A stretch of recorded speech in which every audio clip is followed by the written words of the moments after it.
안녕하세요. 축구 전문 기자 한준입니다. 토트넘 허스퍼에 패배한 팀들에게는 특징이 있다. 바로 토트넘전 패배는 토트넘이 잘해서가 아니라 토트넘에게 진 팀 자체에 문제가 있다라는 것입니다.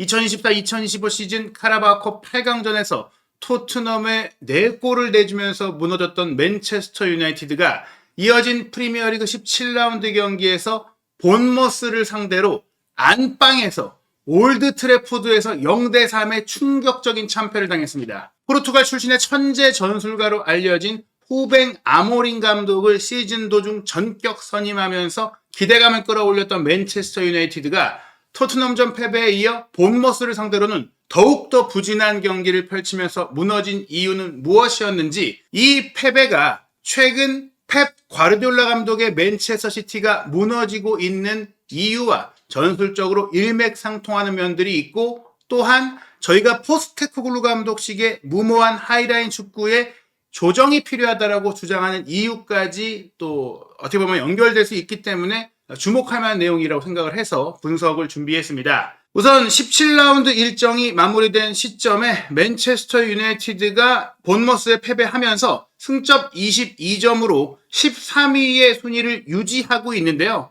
다만 문제는 지금 줄리엔 로페테기 감독이 성적 부진으로 경질되느냐 마느냐의 논란을 겪고 있는데, 14위 이 로페테기 감독의 웨스트햄의 승점이 20점이고 맨유의 승점이 22점이니까 2점밖에 차이가 안 나는 거예요. 물론 맨유는 이미 올 시즌 초반 부진으로 에릭 텐 하그 감독을 경질하고 아모린 감독을 선임한 것이기 때문에 아모린 감독이 시즌 도중에 온 감독이라는 점에 있어서 더 기회를 받겠지만, 리트 반 니스텔루이 임시 감독이 오히려 맨유를 잠깐 맡을 때 경기력과 성적이 더 좋았다라는 점, 특히 맨유가 그래도 테나 감독과 함께 할 때는 카라바오컵도 우승하고 또 FA컵도 우승하고 어떻게 본다면 그래도 좋은 결과들을 냈던 사례들이 있는데, 아모린 감독은 지금 명확한 약점이 있는 토트넘을 상대로 한 카라바오컵 8강전 패배에 이어서 본머스와의 홈 경기에서 내용적으로도 완전히 압도당하면서 패배한 이 결과는 분명 아모리 감독 체제로 맨유가 정말 부활을 할 수 있겠느냐라는 의구심을 불러일으키고 있다.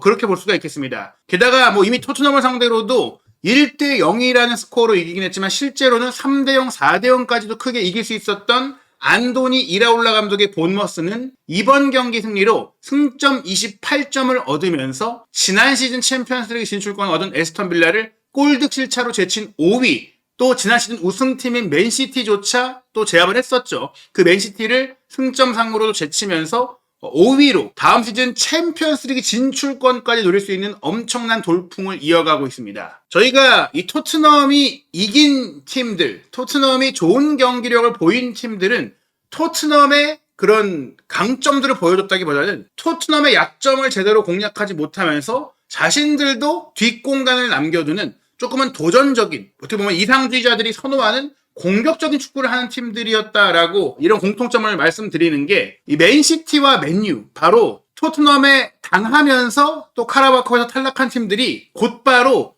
속공이 좋고 실리적이면서 또 빌드업 능력도 만만치 않은 이 본머스를 상대로 프리미어리그 경기 패배한 똑같은 흐름이 이어졌다. 공교롭게도 이 똑같은 상황이 벌어지고 있다. 이걸 통해서 좀 말씀드릴 수 있을 것 같아요. 토트넘이 카라바오컵 16강전에서 맨시티에 2대1로 이겼던 경기는 맨시티의 올 시즌 공식 경기 첫 번째 패배였고, 그 이후 맨시티가 내리 연패의 늪에 빠지게 되는데, 그 다음에 치른 본머스와의 프리미어리그 경기 1대2로 패배했고, 그 뒤에 챔피언스리그 스포르팅 리스본과의 원정 경기, 이때는 아모린 감독이 스포르팅 리스본을 이끌고 굉장히 좋은 축구를 보여줬어요. 본인이 오랫동안 이끌었던 팀이기도 하고, 또 맨시티가 뒷공간을 남겨놓는 팀이니까 그런 점에 있어서 아모린 축구도 맨시티를 상대로 잘 통하면서 당시에는 아모린의 스포르팅 리스본이 맨시티를 4대1로 크게 이기는 그런 결과가 나왔었죠. 그 뒤 맨시티는 브라이튼전 패배를 포함해 계속해서 부진한 상황이 지금까지도 이어지고 있는데, 맨유 역시 이 토트넘과의 카라바오컵 8강전 3대4로 졌잖아요. 여기서 주목할 점은 그래도 아모린 감독은 토트넘 역시 역습 축구가 아닌 하이라인 축구를 하다 보니까 초반에 3대 0까지 끌려가다가도 결국 4대 3으로 아슬아슬하게 패배하는 상황까지 추격은 했다. 비등비등한 경기를 해보였다는 거죠. 그런데 이번 본머스전은 본머스가 실용적으로 또 철저하게 전술적으로 짜임새 있는 경기를 보여주니까 안방에서 0대3의 참패를 당했고, 이런 상황 속에서 또 울버햄튼이 감독 교체와 함께 비토르 페레이라 감독과 함께 이번 17라운드 일정에서 레스터시티의 3대0의 완승을 거뒀단 말이죠. 게다가 울버햄튼이 역습에 능한 팀이라는 점을 생각한다면 아모린 감독의 맨유 역시 맨시티와 같은 길을 걸을 수도 있다. 이 울브스와의 원정 경기가 12월 27일 새벽에 열리는데 이 경기도 질 수가 있고, 그 뒤에 이어질 올해 마지막 경기 뉴캐슬과의 홈 경기도 결코 승리를 장담하기 어려운 그런 전술적인 상성이 이어질 수 있다는 겁니다. 토트넘이 이겼던 또 다른 팀, 4대1로 크게 이겼던 에스턴 빌라.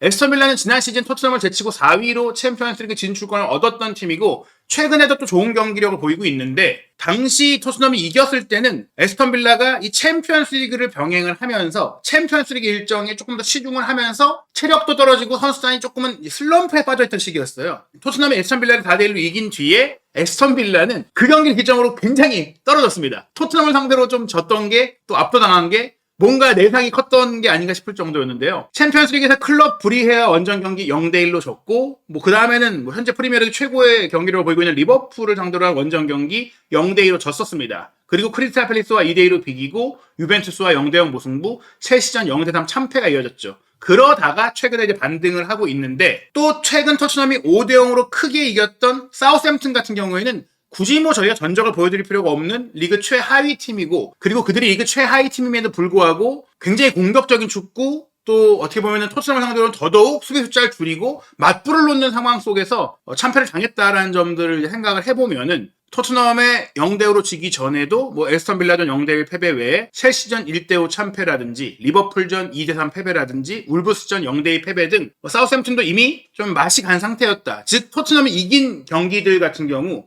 토트넘이 기복이 심한 팀이라는 것보다는 토트넘을 제대로 공략하지 못한 팀들, 자신의 축구를 하고자 했던 이상주의적인 팀들이 무너졌을 뿐이며, 특히 올 시즌 리버풀뿐 아니라 굉장히 현실적인 전술적 솔루션을 찾은 팀들이 좋은 성과를 연달아 내고 있는 그런 흐름들을 좀 반영하고 있는 게 아닌가. 그런 생각 속에서 이번 본머스의 맨유 원정 승리가 대표적인 예시가 될 수 있을 것 같아요. 물론 이 경기의 기록을 좀 살펴보면은 맨체스터 유나이티드가 더 많은 빅찬스를 만든 것으로 기록이 나오고 있어요. 맨유가 이 경기 점유율도 60%로 홈에서 앞선 주도권을 좀 가져갔었고, 그리고 기대 득점도 2.26골이었으니까 본머스보다 더 좋은 경기 내용을 보였는데 결정력이 아쉬웠던 거 아닐까라고 생각을 할 수 있잖아요. 실제로 이 경기의 통계 기록 기반 맨 오브 더 매치는 본머스의 골키퍼였던 케파 아리사발라가가 차지했어요. 케파가 7개나 선방을 했기 때문인데, 그러나 두 번의 빅찬스를 모두 성공시키고 또 총 3골을 넣은 본머스의 경기력이 정말 맨유와 비교했을 때 떨어졌었던 것인가. 맨유가 4개의 빅찬스를 모두 놓쳤던 아쉬운 결정력으로 인해 불운한 패배를 당했는가라고 생각을 한다면, 기록상으로는 그렇지만 그 빅찬스가 어찌 보면 팀의 전술적인 측성보다는 맨유의 이 브루노 페르난데스 선수의 개인적인 슈팅력을 통해 찾아왔던 기회 내지, 본머스 역시 자신들이 좀 허용했던 실책과 실수로 인해서 그들이 자초했던 위기 상황이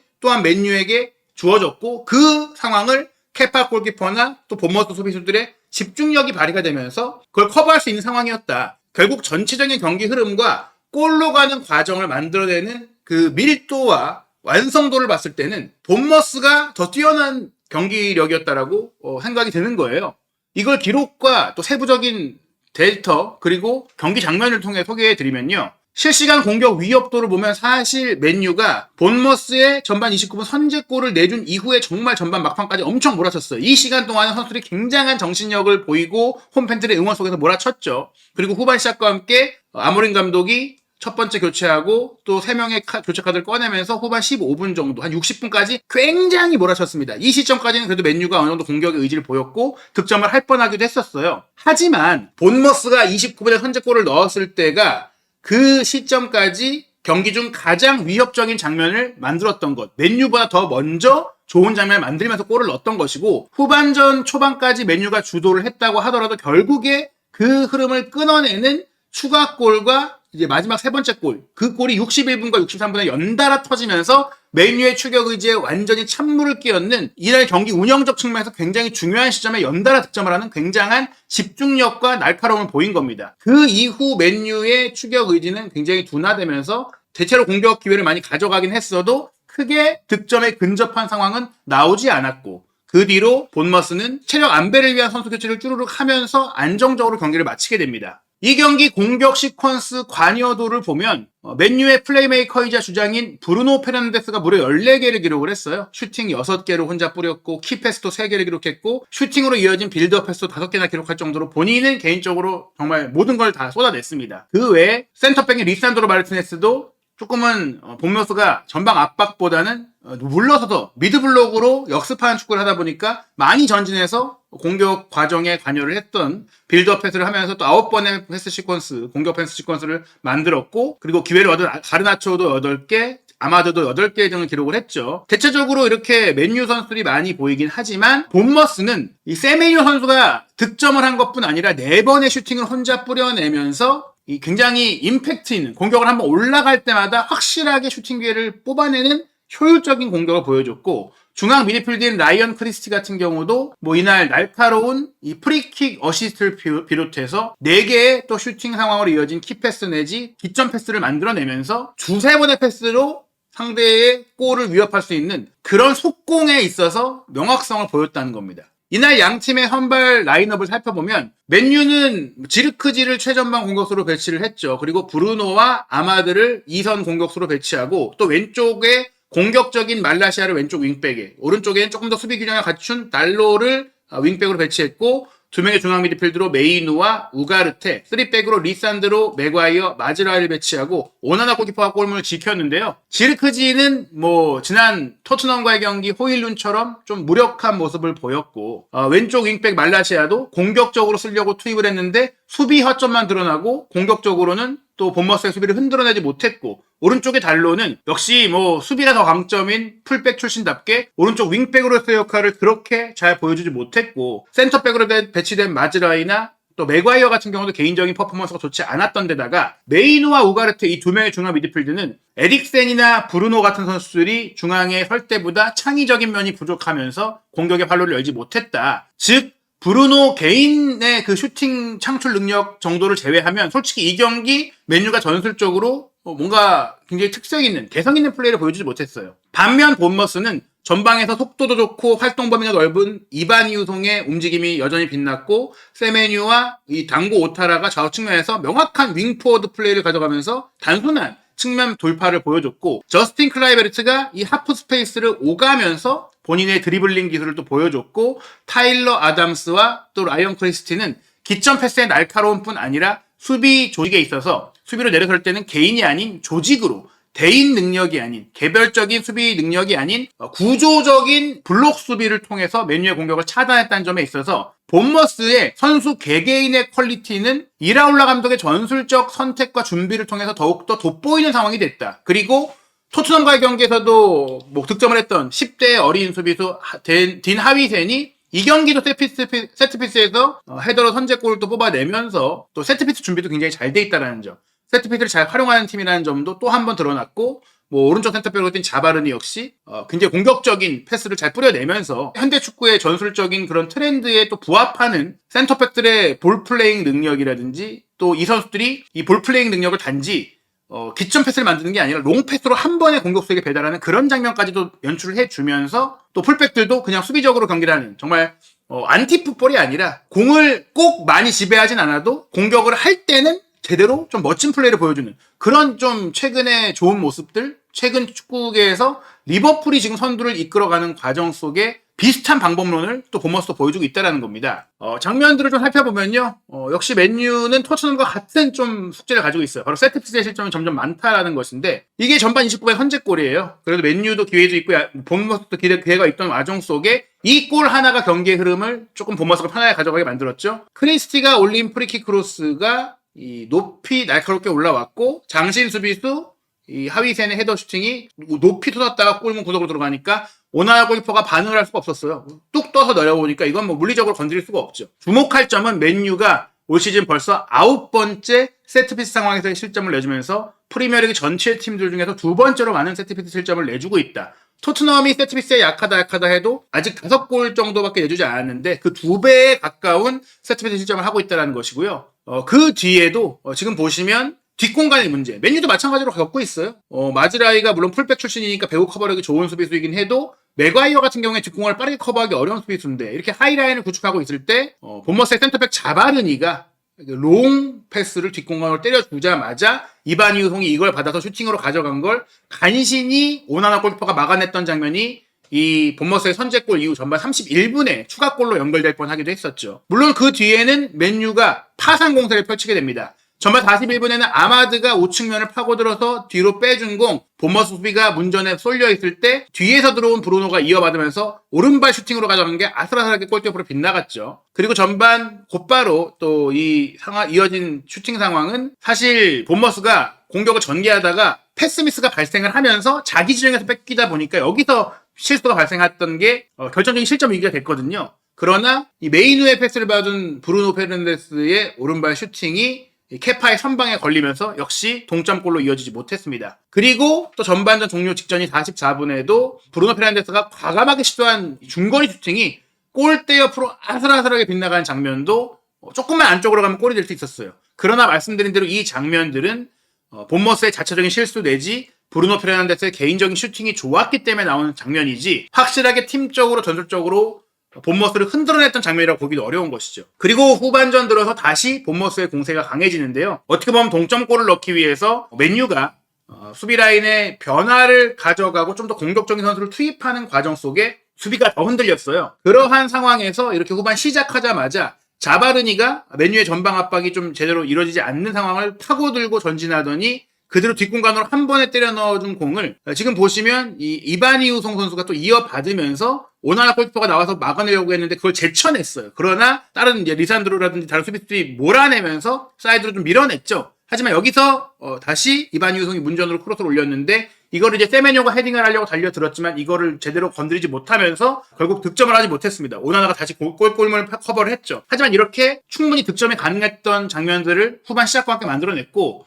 결국 61분에는 이 저스틴 클라이베르트가 왼쪽 사이드에서 중앙으로 개인 돌파를 해 들어갈 때 마즈라위가 거친 태클, 투박한 태클로 저스틴 클라이베르트를 넘어뜨리면서 페널티킥을 허용했고 이 페널티킥을 클라이베르트가 침착하게 성공시키면서 2대0을 만듭니다. 총공세 뒤에 이 뒷공간 그리고 대인 수비 이런 부분들에 있어서 허점이 나타났던 것도 토트넘의 그런 수비적인 문제와 맨유의 문제가 조금 결을 같이 한다고 볼 수 있고요. 그리고 이 골이 나오자마자 2분 뒤에 두세 번의 패스 연결, 전방 압박 상황을 통해서 본머스가 한 골을 더 추가하게 되는데 세메뇨가 뺏어낸 공을 왼쪽으로 전개를 했을 때 패스를 받은 이바니 우송이 전진 패스를 찔러줬고 이 전진 패스를 받은 왼쪽 측면 공격수 와타라가 왼쪽으로 파고들어서 내준 컷백을 기점 패스를 줬던 세메뇨에게 내준 것. 세메뇨가 달려 들어와서 수비 블라인드 사이드 들어와서 가볍게 마무리하는 장면들. 전방 압박도 통했고 두세 번의 패스 만에 사이드를 파고들고 다시 3자의 움직임을 통해 득점을 한 장면들은 토트넘이 실점하는 패턴과 굉장히 흡사합니다. 결국 이렇게 맨유가 상대 지역에 많은 선수를 두고 3자의 빌드업을 구성하면서 공격적이고 도전적인 축구를 시도한 것이 오히려 자기 지정의 상당수의 선수를 두고 3-4명의 선수를 통해서 간결한 역습과 속공을 펼치는 본머스를 상대로 완전히 전술적으로 잡아먹혔다라고 볼 수 있는 경기였죠. 3대0이 된 이후에 본머스는 이바니 우송, 클라이베르트, 세메뇨, 타일러, 아담스 등 주전 선수들을 다 빼고 위날, 빌링, 브룩스, 힐 같은 보결 자원 어린 선수들을 투입을 하면서 또 체력을 안배하면서 경기를 마쳤기 때문에 운영적인 측면에 있어서도 어떻게 보면은 맨유는 후반 시작과 함께 말라시아를 빼고 요로를 투입했던 선택도 어떤 효과를 보지 못했고 지르크지를 빼고 호일룬이 들어가고 우가르타를 빼고 아가라타를 투입하면서 공격 수를 늘려봤지만 오히려 전술 균형과 수비 균형이 흔들리면서 두 골을 더 헌납하는 상황이 됐던 것. 이런 모든 것들은 공격에만 방점을 찍어놓고 수비 전술에 있어서는 등한시했던 감독들이 겪고 있는 공격이 최선의 수비다라고 생각하는 지금까지의 관점. 과르디올라 축구가 오랫동안 정말 이 점유를 기반으로 세계 축구의 교과서처럼 퍼져왔었는데 물론 그 축구가 남긴 유산을 통해서 역습하는 팀들 말씀드린 리버풀이나 본머스나 그 외에 다른 아틀레티코 같은 팀들도 안티풋볼이나 아주 지루한 축구로 역습만 하는 건 아니지만 분명히 좋은 빌드업을 또 보여주고 있는데 중요한 것은 최근에는 이렇게 하이라인으로 상대적으로 완전히 압도하고 장악하고 지배하려는 축구는 더 이상 이런 실리 축구, 세련된 석궁 축구를 이기기 어려운 그런 흐름으로 가고 있다. 뭐 이런 것들을 좀 보여주는 게 아닌가. 뭐 때로는 좋은 컨디션이거나 또 상대가 뭐 좋지 않을 때나 이런 좋은 축구들이 많은 골을 넣으면서 또 좋은 플레이를 보여주고 팬들의 찬사를 받을 때도 있지만 결과를 내는 데 있어서 우승컵을 두는 데 있어서는 이제는 더 이상 통하지 않는 게 아닌가 뭐 그런 생각이 들고 있는데요. 말씀드린 대로 이 본머스는 그래도 뭐 다른 팀들을 다 잡고 있는 좋은 팀이라면 올해 마지막 맨유의 경기 일정인 12월 27일 울브스와의 원정이라든지 12월 31일 뉴캐슬과의 홈경기 같은 경기들은 아모린 감독이 본인이 좀 체질을 개선하지 않는다면 더 이상 맨유의 구세주로서 믿음을 얻기 어려운 상황이 되지 않을까. 무엇보다 내년으로 넘어가서는 1월 6일에 강호 리버풀과 원정 경기를 치르게 되고 또 FA컵 3라운드 상대도 아스널이라는 점에 있어서는 자칫 이 울브스전과 뉴캐슬전에 반등하거나 이 연패를 끊어내지 못한다면 깊은 침체에 빠지면서 큰 압박감과 또 위기론에 시달리지 않겠느냐 뭐 그런 상황이거든요. 과연 맨유는 앞으로 어떻게 될지 천재 전술가로 불렸던 아모린 감독은 어떤 솔루션을 찾아내면서 본인의 지도자로서의 유연성을 보여줄 수 있을지 한준TV 구독, 좋아요, 알림 설정으로 다양한 해외 축구의 소식과 또 프리미어리그의 깊이 있는 이야기, 분석도 확인하시기 바랍니다.